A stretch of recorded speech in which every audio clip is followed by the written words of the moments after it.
আসসালামু আলাইকুম and good morning my to family. কেমন আছেন আপনারা সবাই? সকলকে নতুন আরেকটি ব্লগ দেখার জন্য অনেক ভালোবাসা আর শুভকামনা জানাচ্ছি। আজকের ব্লগটি শুরু করেছি আমি সকালবেলা থেকে। তো সকালে নাস্তা রেডি করে নেওয়া হচ্ছে, ফাঁকিবাজি নাস্তা। যখন আমার একদমই নাস্তা বানাতে মন চায় না, তখন আমি এই কাজটা করি। তো এখানেই বানিয়ে নিচ্ছি, এখান থেকেই আমরা খেয়ে নিচ্ছি। বানানোর ক্ষেত্রে আমার বোন হেল্প করতেছে। তো আজকে সকালের নাস্তাটা দাঁড়িয়ে দাঁড়িয়ে খাওয়া।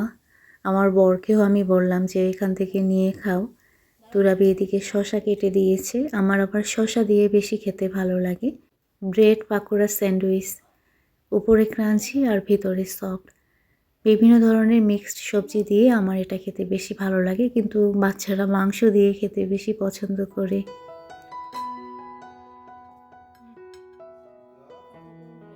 আচ্ছা, আজকের ব্লগে আমি শেয়ার করব ওই যে গত ব্লগে দেখিয়েছিলাম যে আমরা বাজার করেছি, তারপর রাতের বেলা মুরগির মাংস ম্যারিনেট করে রেখেছি চাইনিজ খাওয়ার জন্য। তো বাসায় আমরা আজকে স্বল্প খরচে কিভাবে বিভিন্ন রকমের চাইনিজ আইটেম রান্না করে পরিবারের সবাই মিলে মজা করে খেয়েছি সেটা শেয়ার করব। তার সাথে দুপুরের খাওয়ার পর আমার ছোট বোনের ওই যে বাড়িতে কাজ চলতেছিল, এর আগে শেয়ার করেছিলাম, সেখানে যাব কত দূর কাজ হয়েছে সেটা দেখার জন্য। তো আমরা নাস্তা খাওয়ার পরে এখন দেখেন কি করতেছি আমি, নিনজা টেকনিক।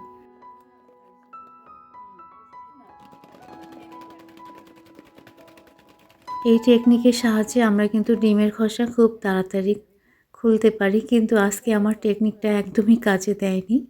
যদিও সব ডিমগুলো একসঙ্গে ফেটে গিয়েছে, কিন্তু একটাও নিজে থেকে খোসা খুলেনি।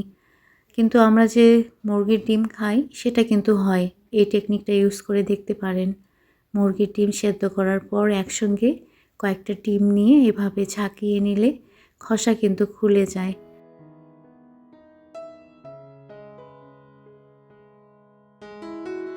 খেয়াল করেছেন কত বড় বড় ডিম? এগুলো কিন্তু কয়েল পাখির ডিম। গতকালকে যে বাজারে গিয়েছিলাম তখন ডিম নিয়েছিলাম, তার সাথে কয়েল পাখির ডিম। এক হালির ডিম 12 টাকা এরকম দাম ছিল। তো 40 টাকা দিয়ে আমরা 14টা ডিম নিয়েছি।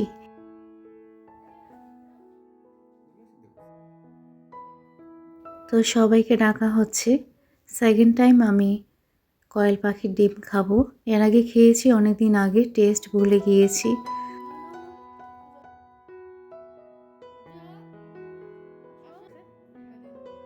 তো আজকে ডিম খেয়ে একদম দেশি মুরগির মতো টেস্ট পেলাম। আমার তো খুব ভালো লেগেছে।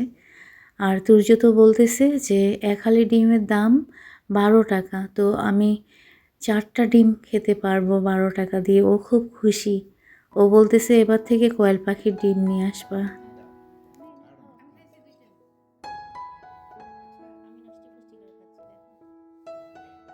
এদিকে সবার শেষে নাস্তা খাচ্ছে আরাফ। ওর নাস্তা একদম ঠান্ডা হয়ে গিয়েছে। আমি যে আজকে ভয়েস দিচ্ছি, আজকে কিন্তু আমার বার্থডে। তো আমার ইউটিউব পরিবারের অনেকেই আমাকে বার্থডেতে উইশ করেছেন। মন থেকে আপনাদের সকলকে অসংখ্য ধন্যবাদ আর ভালোবাসা। এদিকে খেয়াল করেন তুর্য কীভাবে দল খাচ্ছিল। তো আমি দেখা মাত্রই ও কিন্তু থেমে গিয়েছে। ছাদে চলে এসেছি। কালকে বেশি সুন্দর ছিল বাবা। এই যে এইটা দেখো বাবা ওই সাইডেরটা হ্যাঁ আমি ধরি আমি নিয়ে আসো, এর দিকেই তো আসছে। কোনটা একদম বড়টা বা এটা পিঁপড়া আছে, হাত দিব? কোথায় পিঁপড়া? হ্যাঁ হাতো ধরো। নাই পেপার না জ্বলবে না তো হাত? হ্যাঁ পেপার। হাত জ্বলবে না? না না জ্বলবে না। ওরে মা, না এখানে রাখো। এই যে হ্যাঁ ঘোরাও ঘোরাও, এদিকে ঘোরাও বা। এই যে এটা বড়টা ধরো বাবা। আর আর ধরো মরিচটাকে ধরো। বড়টা ধরো। হ্যাঁ বিসমিল্লাহ। আটকে গেছে এই সাইডে নিচের দিকে। এই যে ছাতার মতো লাগতেছে না? ক্যাপসিকাম কবে নিয়ে আসো? ক্যাপসিকাম একসঙ্গে গাছগুলো নিয়ে এসেছে তো। ক্যাপসিকামের গাছের দাম কত? কত করে নিয়ে এসেছিল যে বাবা? 300 ভাত দিয়ে খাওয়ার ইচ্ছা আছে। লাল কালারটা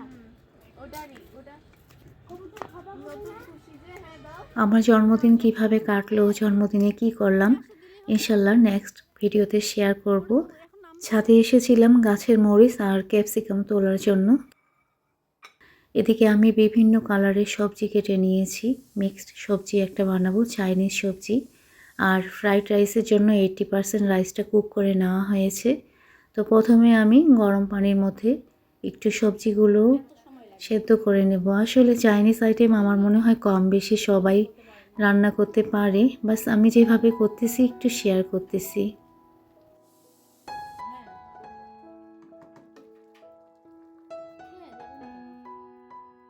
তো বেশ পরিমাণে আমি ঘি দিয়ে ফ্রাইড রাইসটা রান্না করে নেব। প্রথমে কিন্তু আমি আমার নিজের হাতের বানানো ঘি দিয়েছি, কারণ ওই ঘিয়ের সেন্ট অন্য কোনো ঘিয়ের সাথে তুলনাই হয় না।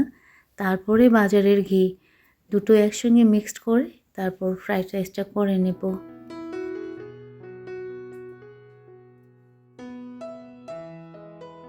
তো কিভাবে কি করতেছি আপনারা দেখতে থাকুন। আর এই পর্যায়ে এসে একজন আপুর আমি কমেন্ট পড়ব। তাসলিমাস ব্লগ 8689 আইডি থেকে আপু কমেন্ট করেছিল গত ব্লগে। আপুর কমেন্টটা ছিল এরকম: আসসালামু আলাইকুম আপু, আলু ভাজি আমারও খুব ভালো লাগে, সাথে পেঁয়াজ কলি দিলে। ভাইয়ের মেন্টালিটি খুব ভালো, আরাব খুব মজা করছে দোলনায় দোল খেয়ে। তোমার বোনার সাথে তোমার অনেক হেল্প হয়েছে। কত মজা করে ভাই সবাইকে পুডিং খাইয়ে দিল। আরাফ অনেক ব্রিলিয়ান্ট, ছোট্ট একটা গাছ নিয়ে ওর কত ভাবনা। আপু তোমার বোন অনেক লক্ষ্মী। আসলেই চাইনিজ ফুড বাইরে থেকে বাসায় খেলে অর্ধেক টাকা লাগবে। সবার জন্য দোয়া রইল।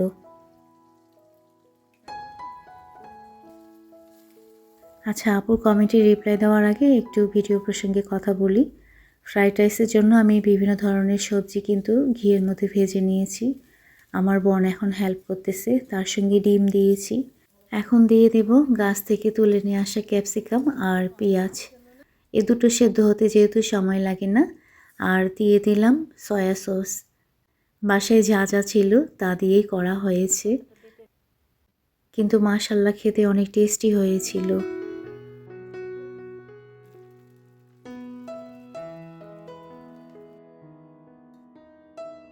তো আপুর এখন কমেন্টে রিপ্লাই দিই। প্রথমত আপু অসংখ্য ধন্যবাদ আর ভালোবাসা, ভালোবেসে আমার ভিডিও দেখে কমেন্ট করার জন্য। আসলে আপু মাশাল্লাহ আমার ছোট বোন অনেক লক্ষ্মী। আজকে কিন্তু চাইনিজটা আমাদের বাইরে খাওয়ার কথা ছিল, কিন্তু বাইরে খেলে অনেক বেশি খরচা হবে এই চিন্তা করে আমার বোন কিন্তু একদমই রাজি হয়নি। তো ওর ডিসিশনেই আজকে আমরা বাসায় কিন্তু চাইনিজ খাবার রান্না করে নিচ্ছি। একদিক দিয়ে কিন্তু খুব ভালো হয়েছে, বাসার পরিবেশে খাওয়ার মজাই কিন্তু আলাদা। রেস্টুরেন্টে গেলে ফ্রিলি কিন্তু খাওয়া যায় না, ফ্রিলি কথা বলা যায় না।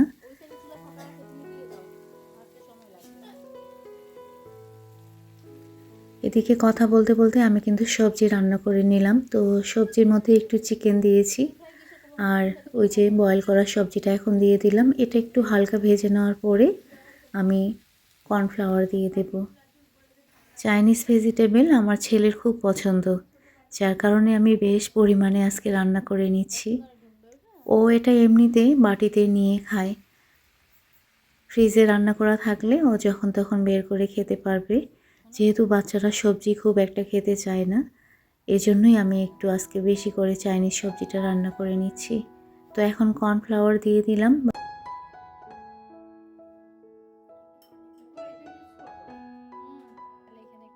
আজকে যা যা রান্না করা হচ্ছে একদম ফাঁকিবাজি রান্না, আমার কাছে কিন্তু তাই মনে হয়। বিরিয়ানি, খিচুড়ি, ফ্রাইড রাইস এগুলো কিন্তু খুব তাড়াতাড়ি রান্না হয়ে যায়। এদিকে আমি বাটির মধ্যে ফ্রাইড রাইস তুলে নিচ্ছি। আর এই পর্যায়ে এসে একজনের কমেন্ট পড়ব। দরুদ আইডি থেকে কমেন্ট করেছিল গত ব্লকে। কমেন্টটা ছিল এরকম: আপু কিছু মনে করবেন না, ভাঙ্গা আংটিটা কেন পরেন?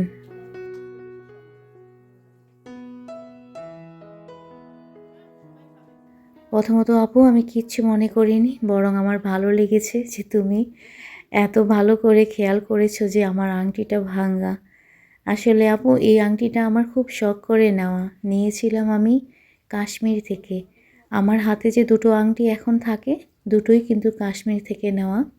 তো ভেঙে গিয়েছে কিন্তু মন চায় না যেটা ফেলে দিই। তাছাড়া খুব একটা খারাপ কিন্তু লাগে না। অসংখ্য ধন্যবাদ আপু ভালোবেসে ভিডিও দেখে কমেন্ট করার জন্য। ভালো থাকবে।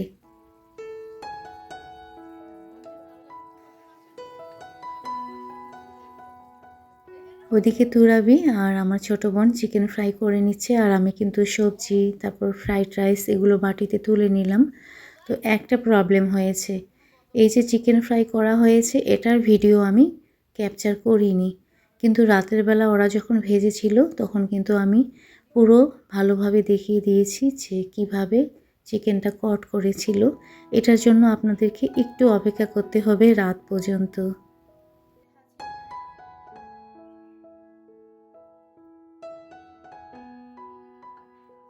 তো খেয়াল করেন মাশাল্লাহ, দেখতে যেমন লোভনীয় হয়েছে খেতে কিন্তু অনেক টেস্টি হয়েছিল।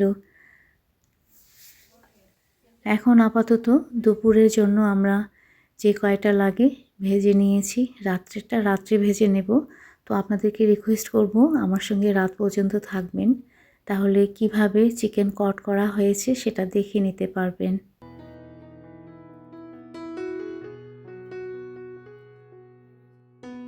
এখন চলে যাব টেবিলে, টেবিল রেডি করে নেব। আর এই পর্যায়ে এসে বরাবরের মতো রিকোয়েস্ট করি, যারা এখনও আমার ভিডিওতে লাইক করেনি প্লিজ ভিডিওতে একটা লাইক করে দিন। আর যদি ভিডিওটা ভালো লেগে থাকে তাহলে ভিডিও রিলেটেড একটা হেলদি কমেন্ট করে দেবেন। ওকে। আর যারা ফার্স্ট টাইম আমার চ্যানেলটা ভিজিট করেছেন, আজকের ব্লগটা যদি একটু পরিমাণ ভালো লেগে থাকে তাহলে ভিডিওতে তো লাইক করবেন, তার সঙ্গে এ ধরনের ডেইলি লাইফস্টাইল ব্লগ আপনারা যদি দেখতে পছন্দ করেন তাহলে আমার চ্যানেলটা সাবস্ক্রাইব করে আমার পাশে থাকবেন। ওকে। আর যারা এই কাজটা ইতিমধ্যে করেছেন মন থেকে আপনাদের সকলের প্রতি রইল অনেক ভালোবাসা আর দোয়া।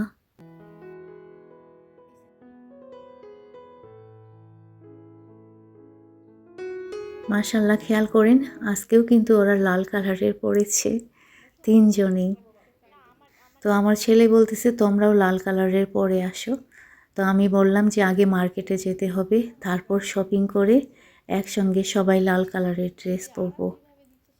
আজকে দুপুরের খাবারটা অসাধারণ হয়েছে, একদম চাইনিজের মতো টেস্টি হয়েছিল। যদিও পরিবেশটা চাইনিজের মতো ছিল না, কিন্তু ঘরোয়া পরিবেশে খুব মজা করে আমরা খাবার খেয়েছিলাম। এখন আমরা যাচ্ছি আমার ছোট বোনের বাসায়। এর আগেও কিন্তু আমি একটা ব্লগে শেয়ার করেছিলাম। ছাড়া তো পারবোই না, তো বাসা থেকে আম তুলতে পারবে না?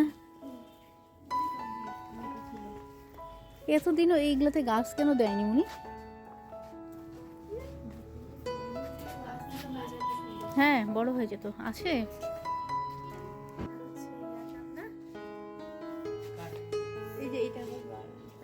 ওদের নিচতলাটা কমপ্লিট হয়েছে, ওটা ভাড়া দেওয়া ছিল, যেহেতু এখন বাসায় কাজ চলতেছে তো নিচতলায় জিনিসপত্র আছে, আর দোতলায় ওদের কাজ এখন হচ্ছে। তো এক সাইডে ওরা ভাড়া দেবে আর আরেক সাইডে নিজেদের থাকার মতো একটু বড় স্পেসে করে নিয়েছে। উপরে যেতে হবে না?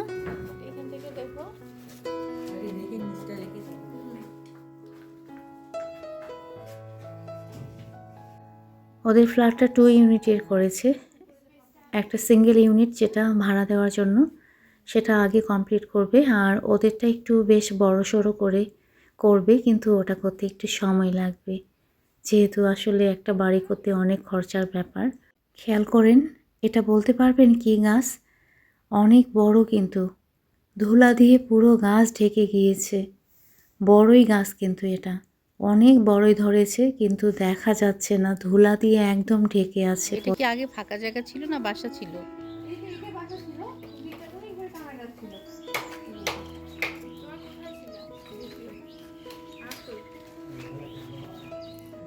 তো আমার বোন বলতেছে যে আগে বেশ ফাঁকা জায়গা ছিল, এটা সেরকম বাড়ি ছিল না, এখন এক এক করে অনেক বাড়ি হয়ে গিয়েছে। একটা জিনিস শেয়ার করব, দেখেন কি সুন্দর লাগছে এই হাঁস দুটোকে, একটা কালো আর একটা সাদা। তো আমি আমার মেয়েকে বললাম যে বাবা একটু ভিডিও করে নাও। তো আমরা কিন্তু বাসায় চলে এসেছি।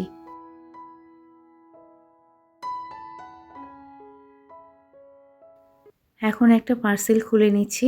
তুরাবির নামে পার্সেল এসেছে। খেয়াল করেন পার্সেলের মধ্যে কি আছে।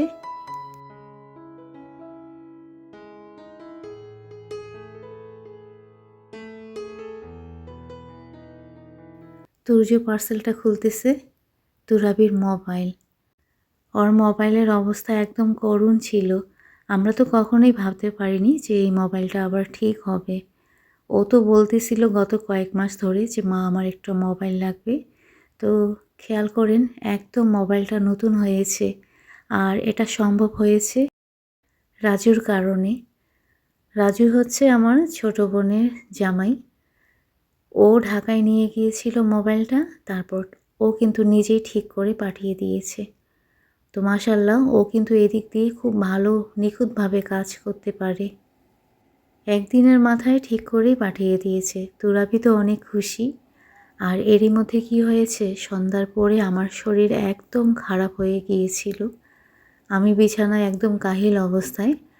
আমি কিন্তু বিছানায় শুয়ে আছি আর এই ভিডিওটা ওরাই করেছে, কারণ ওই যে চিকেন কিভাবে কট করতেছে সেটা দেখানো হয়নি। তো আপনারা খেয়াল করেন গতকালকের ম্যারিনেট করা চিকেন আটা আর কর্নফ্লাওয়ারের মধ্যে প্রথম একবার কট করে নেওয়ার পরে কিছুক্ষণ পানির মধ্যে ডিপ করে রাখার লাগবে। তারপর ওখান থেকে তুলে পানিটা বাস একটু ঝরিয়ে নেওয়ার পরে সেকেন্ড কট করে নিতে লাগবে। দেন তারপর ফ্রাই করে নিতে লাগবে। এভাবেই কিন্তু অনেক ক্রিস্পি হয়।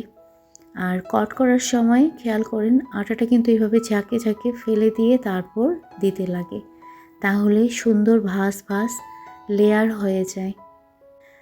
আশা করি আমি বোঝাতে পেরেছি কিভাবে চিকেন কট করে নেওয়া হয়েছিল। গত ব্লকে মতিয়া 891 আইডি থেকে আপু রিকোয়েস্ট করেছে আমি যেন পুডিংয়ের রেসিপিটা শেয়ার করি।